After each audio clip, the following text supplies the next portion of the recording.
My name is Betsy Mills. I have been teaching for Penn State for 10 years, and this is what happens after CCIM.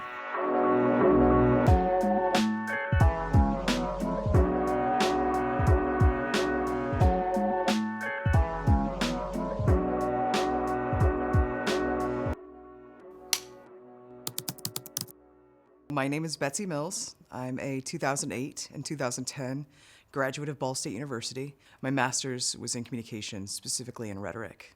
I graduated in summer 2010. I defended my master's thesis that summer. It was all sort of happening at the same time, but I knew that my partner was applying to graduate school at Penn State, and I thought, maybe I can get a job there.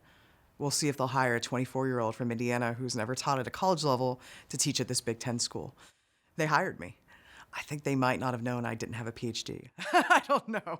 But they hired me. I've been there ever since. So my professional journey in that way was very simple. I think I'm the only person I know who has kept the same job since I left school. And then the other part of my professional journey has been public service.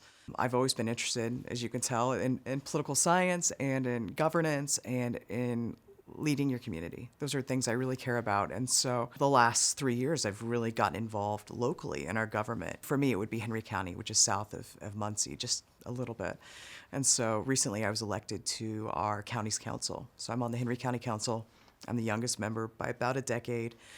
This is the first time we've ever had 3 women on council because I joined 2 other women. There's a lot of history being made, and I can't believe I got to be part of it, and I'm really grateful. 10 years ago, I started teaching at Penn State, and I was hired to teach their core curriculum classes and the public speaking and different versions of that. I asked, hey, I'd like to try some online teaching. And some educators love online teaching and others don't, because it's different, because you don't get face-to-face interaction. The way you communicate is all computer mediated. Or maybe you have conference calls, maybe you use Skype, maybe you have some ways, but you're never going to meet those students in person. So there is a sacrifice there. It is a different experience. I found it can be a very good experience. It's different, but I find it to be very powerful and can be just as meaningful. And so Penn State let me teach online classes. I, over the years, have helped to develop our classes as they've been updated. A few years ago, I asked Penn State, hey, would you mind allowing me to teach all online classes? And they said, yeah, you have a good track record. We think you're good at this. And so for the last 3 years, I've been teaching online, and I've really enjoyed it. I know that I'm a much stronger educator than when I started 12 years ago as a graduate student, to mark my own growth and think, you're getting better at this. And we're teaching people and we're trying to make them stronger students. We're trying to empower them to be better scholars. At the same time, I better be working really hard to become a better teacher all the time. It's kind of funny, so I'm really involved in politics, and when we ran in student government elections, this would have been 2007, those elections were fierce, and we were professional, and all of our branding, all of our colors, our platform, websites, you name it, we worked so hard on that to match a certain standard, and that was the standard here. It still is the standard. And I found that when I ran for county council 2 years ago, I sort of just did what I knew, and I matched that same standard that I had in student government here at Ball State.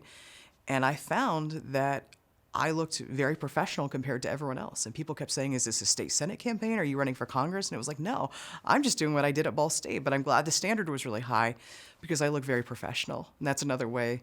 I had no idea Ball State was preparing me for my future. It's worked out really well. So a day in my life is really variable. People will joke with me and say, I don't know where you are today. You could be anywhere in the country. You could be anywhere in the state. And that's true. I bounce around, and I really enjoy flexibility that my job provides. So I might be in Indianapolis one morning for something at the State House. I may come back for an event at Ball State that night. I have a lot of county government meetings.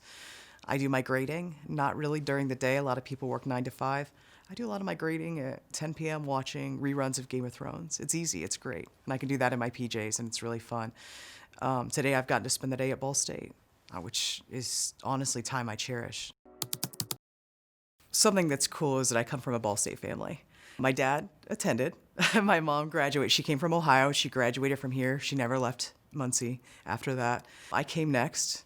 My twin sisters came 2 years after me. They all went here together. And even though I was 2 years ahead of my sisters, I was here for 6 years because of my master's.